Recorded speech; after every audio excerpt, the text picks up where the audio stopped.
Yo, this is Real Talk E. Welcome to the locker room where we talk nothing but basketball. If you want to be part of the locker room, you obviously have to be part of the team.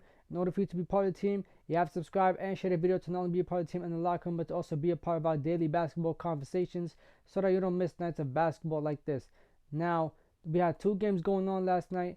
Obviously, we're going to start off with the Warriors and the Kings, even though that was the last game of the night. Warriors go up against the Kings, and this is game two of the first round of the playoffs, and the Warriors lose again. They're down 2-0 to the Sacramento Kings.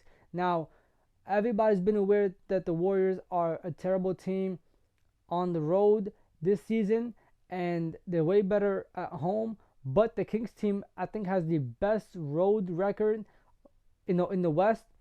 So that's an interesting matchup to see for Game 3 and Game 4.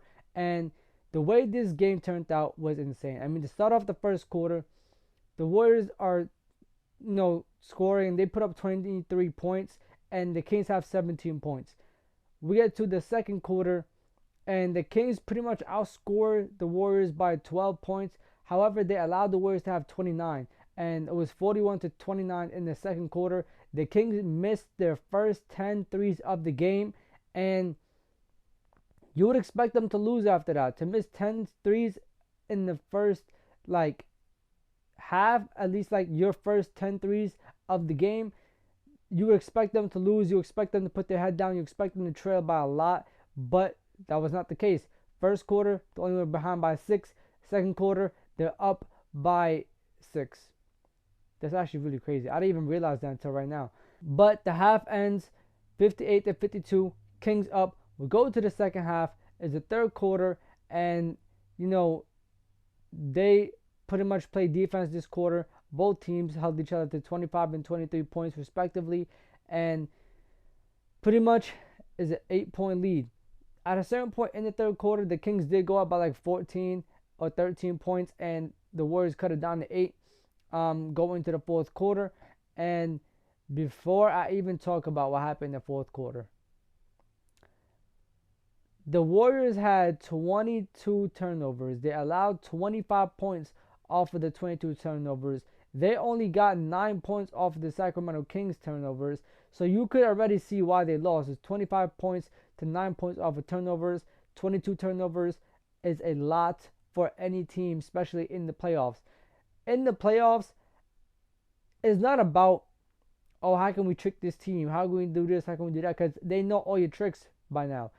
It's about willpower and just who's going to make the least amount of mistakes. And the Warriors, they came out in the first quarter. They took a lead. And then they started being dumb with the ball. They started being very lazy with the ball. And the Kings fought back. They got in it. And then they took the lead.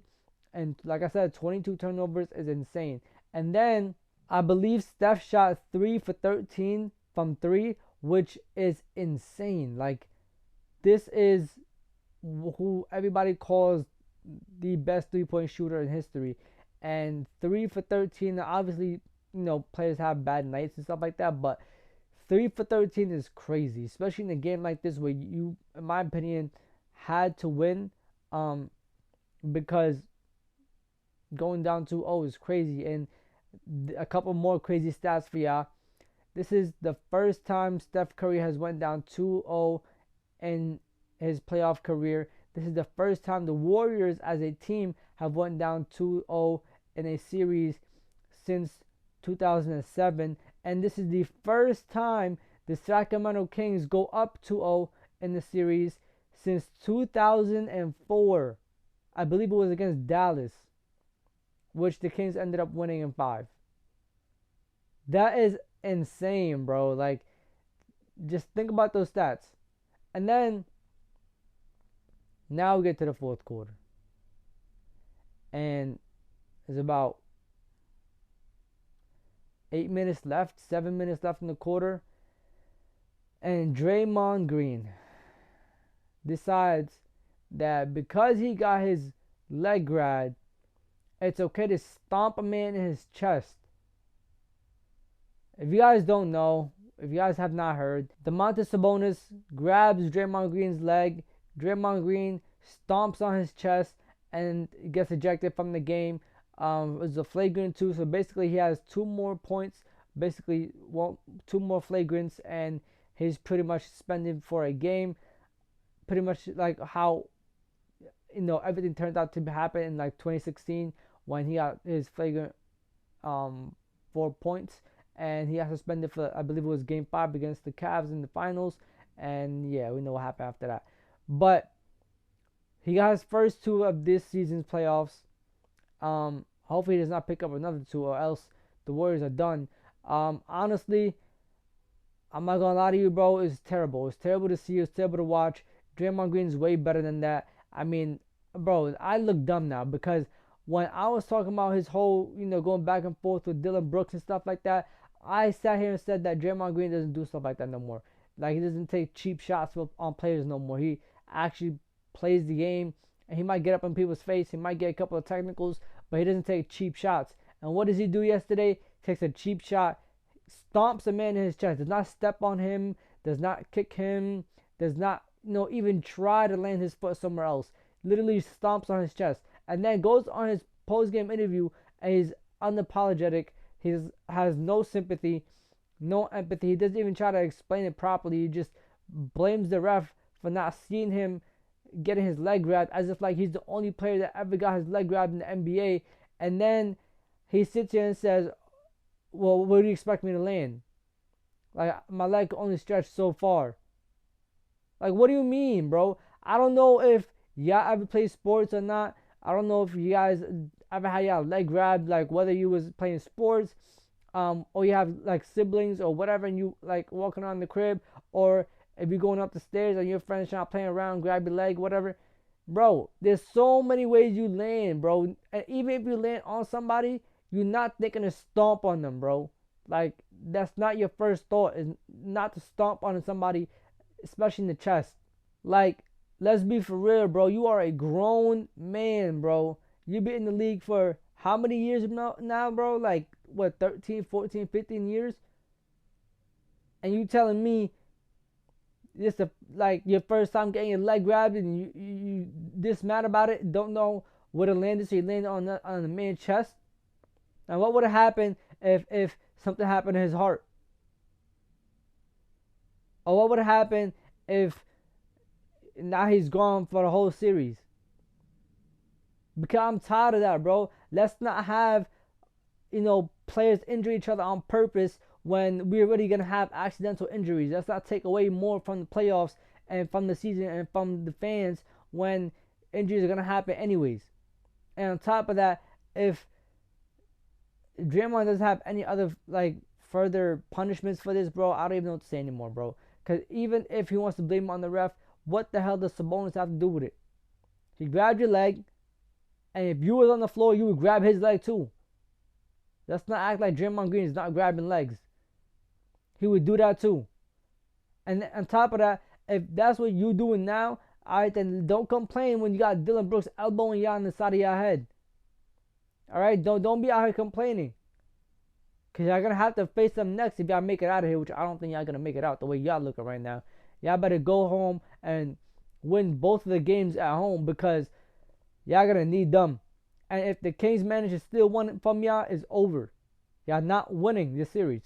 The Warriors are not going to manage to have a 3-1 comeback, like they LeBron James or something, like they the Cleveland Cavaliers and led by LeBron. No, it's not happening. I'm sorry. If y'all lose one at home right now, it's over for y'all. And I've never even seen the Kings play defense, but yesterday they held y'all to 106. 106.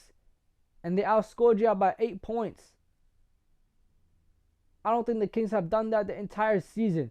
Every time I see the Kings play, it's always a game that's around 115 at least. 120, 125, 130, 140, 175. Like, I do not see them play defense.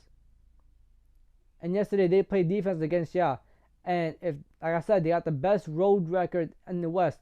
If they beat the Warriors in the Warriors' home and they take one away, it's over. The Warriors might win 1 or 2 more games, but it's done. The series is over. And then they need to find a way to guard De'Aaron Fox. I mean, he came out yesterday, put up 24 points on them, and then he put up 9 assists. And The night before that, he had 38 points on them, and 29 of them came in the second half. Like, how do you expect to win a series when you're letting the main guy do that? And then Sabonis last night had 24 points and 9 rebounds, like 4 assists. He usually has more assists than that, but 4 assists, not that bad. The rest of the Kings team really came out and performed. Like, Kevin Huerter had, I believe, like 15 points. Malik Monk off the bench with 18 points. Malik Monk has been very, very important for this team, and he's been a very good piece for this team too, because I mean, he comes off the bench, he scores, he gives them productive minutes, he gives them productive scoring, timely buckets, and it's just a good punch off the bench. Davion Mitchell, good scoring game from him, and defense, amazing from him last night. I believe, in my opinion, that was one of his best games I've seen yet, especially because it happened in the playoffs. I mean, it was defense and offense, and he was pretty much there, and he showed up and did his part and, helped his team win. The Warriors, I'm not going to lie to you, Draymond, like I said, very underwhelming, disappointed. I expected way more out of him, and I still expect more out of him. Like, this is a former 4-time champion. I expect him to be a little more collective, a little more poised than that. If you're going to get technical, it's fine. If you're going to get up in people's faces, fine. If you're going to yell at refs, fine, it's cool. Yell at the fans, cool. Go back and forth to the player, getting maybe like a little push and shove, cool, whatever. But stomping people's chests, pulling people's jerseys when they're in the air, no, let's not do that. That's not it. That's not valid. No, that's disgusting. And then Steph, like I said, 3 for 13 from 3, but still ended the game with 28 points. He even tied the game in the fourth quarter. I believe with about 4 minutes left at like 95 points. The Kings just had to answer every single time, and then the Warriors come back. It was like a 1-point game. I believe it was 102 to 101, and the Kings had to answer for that as well. And it just felt like that no matter what, that the Kings had answers, the Warriors could not guard them. Clay had like 21 points. Andrew Wiggins with 22 points. Overall, I mean, scoring wise, the Warriors did their part, but it just like was not enough scoring. And I also believe that if Draymond Green was not, ejected from the game and was able to play the last 6-7 minutes of the game, I believe that he could have contributed a little more, and the Warriors would have probably had a better chance at winning or going to overtime. But he's very selfish, cares about his ego more than the team sometimes. At least in yesterday's, that 1 30 seconds of his life. But like I said, very disappointed. I expected more out of him. I still expect more out of him. Warriors go back home. We'll see what happens with that. Next game we had the Sixers go up against the Nets. Like I said, not too much to say about this series. I expect the Sixers to win. I expect this to be a sweep if the Nets manage to get one here at home. Because now we're going back to Brooklyn. Good for them. If not, it doesn't matter. Nobody expected them to go anywhere. They literally just came together. It's a new built team, and it was built off of trades and stuff like that. So we'll see what happens.